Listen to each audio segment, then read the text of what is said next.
Let me go over wedging again. I think most of you hopefully remember how to wedge. But, Roy, let me change places with you so I can face the crowd.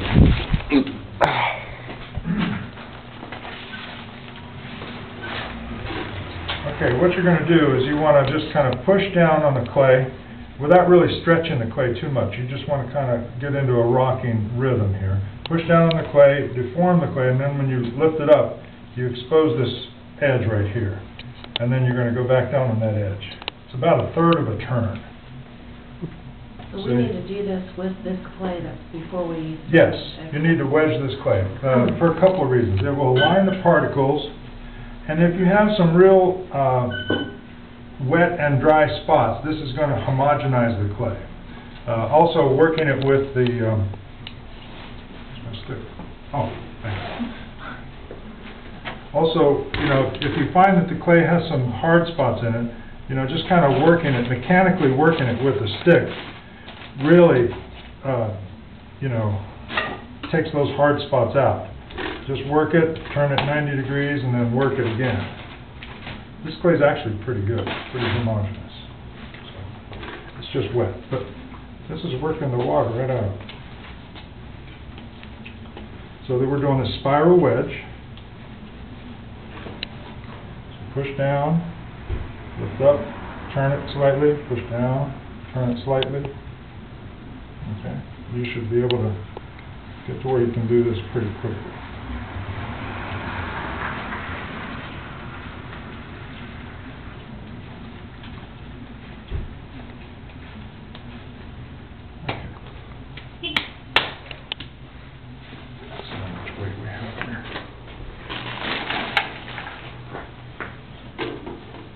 Okay, so that's about, not quite 6 pounds, about 5.5 pounds. All right, so I'm going to take part of this, and we're going to put a bat down. I'm going to show you guys how to do a bat.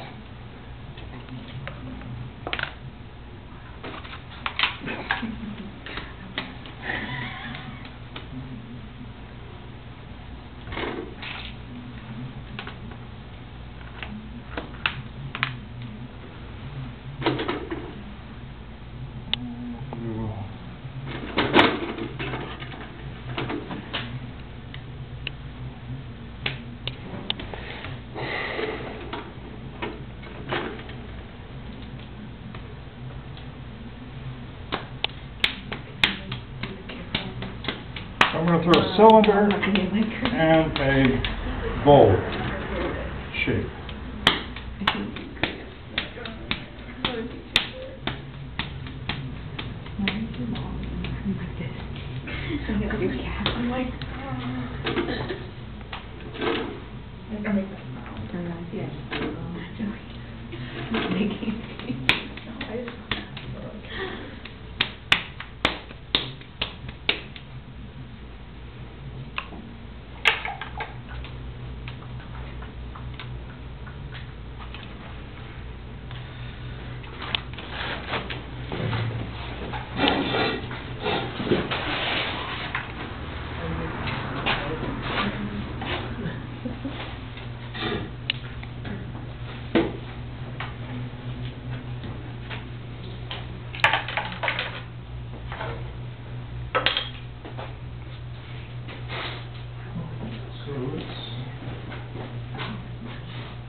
These bats right here are pretty good to work with. These are these laminated bats. They're wood on one side and then a laminate on the other side. These are pretty good to work with. I like to keep a plaster bat with me just because you peel off clay and you can throw it on the plaster bat. It's a lot easier to clean it up when you're all done. So just kind of have one of those around. We only have 8 people in here, so we can do things a little differently than when we were working with 2 classfuls of people.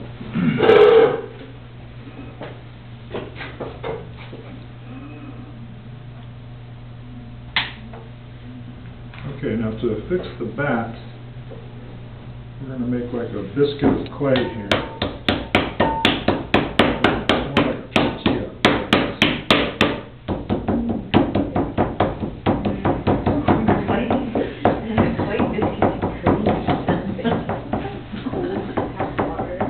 I make all these food references. Dinner time. Next week we'll order a pizza. The hard part is getting that centered on there. That's what I have Oh, to hard center time the with. bats? Last semester it was Yeah, plain you don't have to and- center it too much. I mean, sometimes visually it can mess you up, you know, like if you focus on it a little bit too much. Just try and focus on the center of it. I know that's easier said than done. And then you want to put a grid here.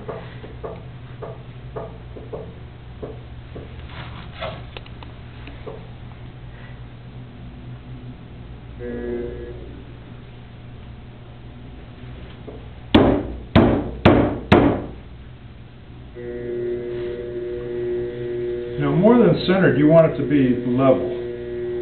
So that's actually pretty good.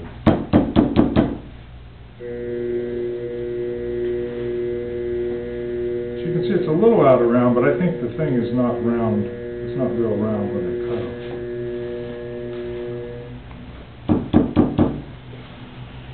And I ordered these from a guy in Pennsylvania. I think he used to just get the cutouts of sinks and things, and he used to sell these for $3 or $4 a piece.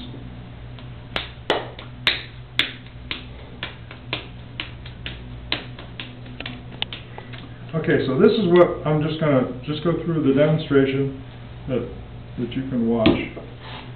But this is basically it. Start with a ball of clay. The reason I put the bat down is because you guys are going to be making bowls and larger things that are more difficult to lift off. So now you can lift them off with just the bat. Okay. The other thing, bat etiquette. If you're in here and you're going to be working on your stuff, don't leave it on the bat. It only needs to be on the bat for like several hours while it's setting up. Once you can cut it off and take it off the bat, do that so we have enough bats, everybody else can use them. All right, so don't monopolize the bats. So you want to throw the clay ball on there as close to the center as you possibly can. I'm going to wet my hands. Actually, all that clay, it's good to clean that off because that tends to get a little sticky. And you want it to be slippery more than sticky.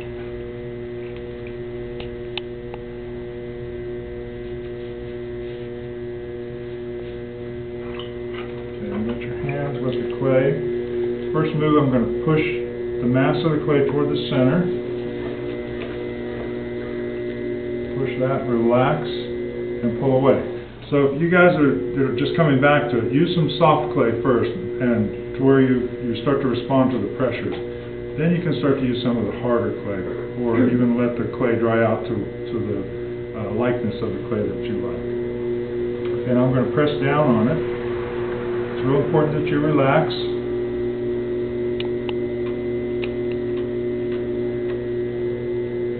Before you pull away.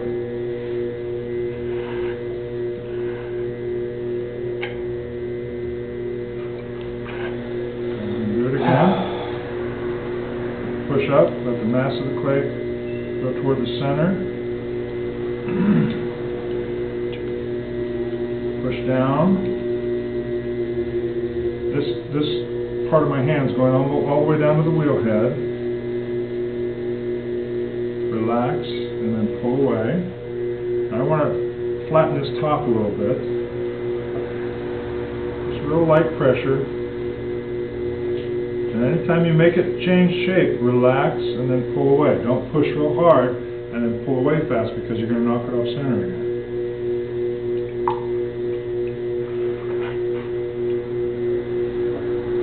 Let your finger find the center. A little dimple there.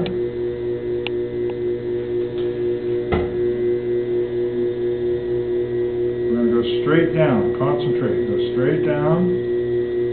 Stop about 1/4 of an inch before you get to the bottom. Okay, and you've opened it up. Don't let the water sit in the clay. Now we're going to we're going to open up the clay. It's centered, but we don't have a flat bottom, so we want to make a flat bottom.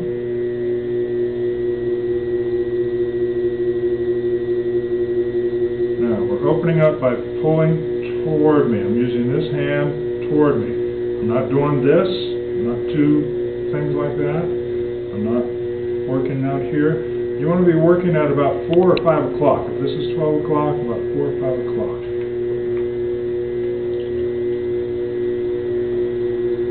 And then you want to go back and forth on this bottom part here. This is where we lose a lot of pots, so you got to get some pressure in here. That pressure kind of realigns all those flat-shaped particles. Takes the stress out of the clay, because those particles are all stressed out. And when they dry, they want to come back. And when they come back, sometimes you get this S-crack. That's a very classic failure in pottery. And that's caused by not putting enough pressure in there or leaving too much water in the bottom of the pot while you're throwing it. So you want to, sponge that water out of there. You want water on the sides, but you don't want it to sit in the bottom of the pot for too long.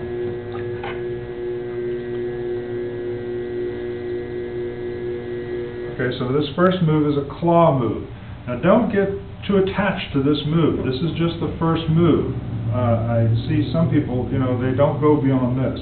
You have to go beyond it. So I'm going to push real hard. Now what's real important is the sequence that's going to happen here. And you have to be sensitive to what's happening.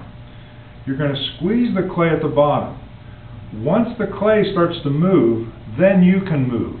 Don't move before the clay moves. If you move before the clay moves, you create a furrow that just comes up, and you've just made this thin furrow that's like a barber pole, like a spiral. You don't want that. Okay, I'm going to squeeze till I feel the clay start to move. Once the clay starts to move, then I start to move up the walls of the cylinder. See? That's real important. Okay, now when I get to the top, I stop. Don't throw off the top. You want to leave that thick. That adds strength to your cylinder. And you don't want to create a sharp edge. Okay, now we're almost too big for the claw move. See, because my web gets stuck right here, so I have to go one hand on the inside, one hand on the outside. Fingertip to fingertip. We want the pressure to be concentrated, fingertip to fingertip.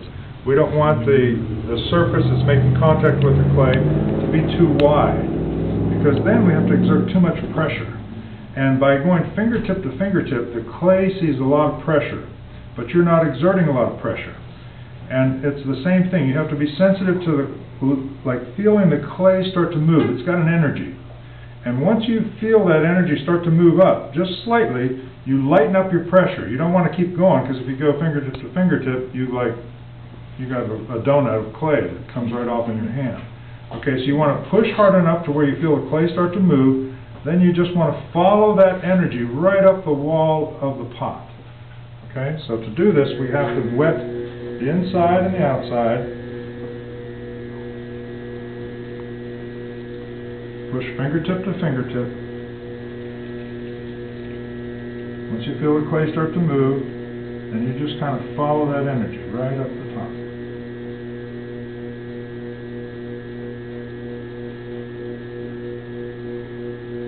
Real nice soft clay. Let's do it again. You want to wet the inside.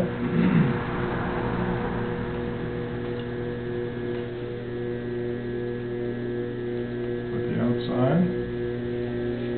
Push real hard. Once the clay starts to move, then you just kind of follow that energy. Lighten up the pressure. The higher you get, the lighter the pressure goes.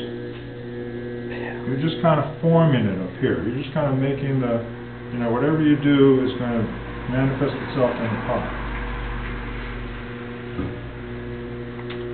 Can you hand me that rib, Roy? Thank you. Now, if I'm throwing a larger pot, and this is what I want to get you guys getting in the habit of doing. It's actually pretty thin right now, but I want to make it larger. So to make a larger pot, before I start forming it, I want to push it in a little bit. And what that does, it kind of thickens the bottom here, and it thickens the top. As the diameter gets smaller, the clay gets thicker. It doesn't shrink height-wise though, so we can get a little more height on it, even with this real soft clay. Oops. Now if that happens, straighten it out. Even if it falls, stop, just kind of straighten it out, and then continue to throw. With this, the clay is very forgiving. It's not like wood, or I don't know how people do it in wood and stone and all that kind of stuff. Jeez.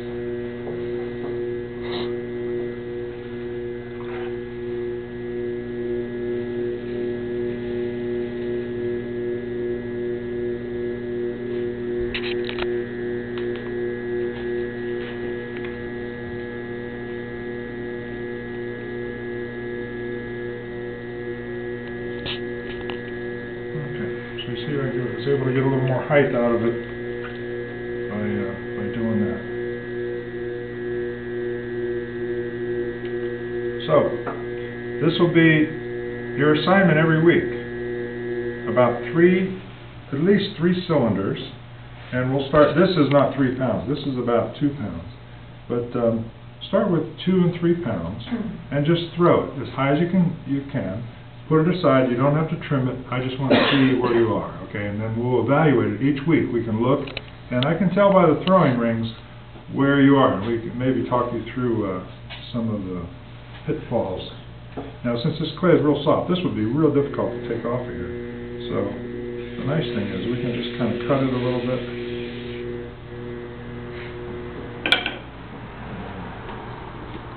If we wanted to keep a really good one, could we do that? Sure, yeah, you can keep it, yeah. I just want to see it. Don't throw it away.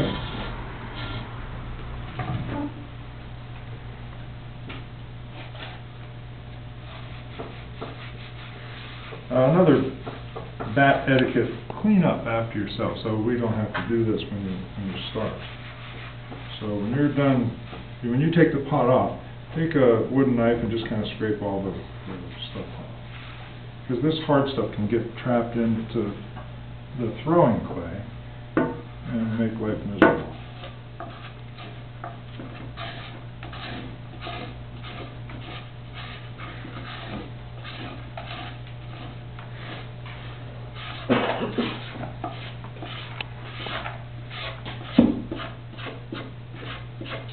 Okay, what I'm going to throw next is a bowl.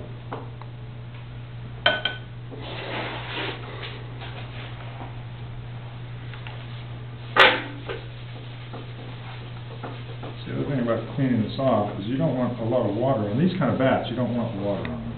You want them to be pretty dry.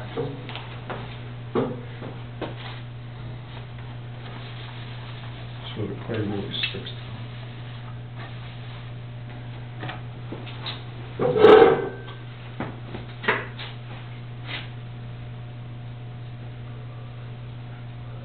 Okay, just a little bit of water to the grid here.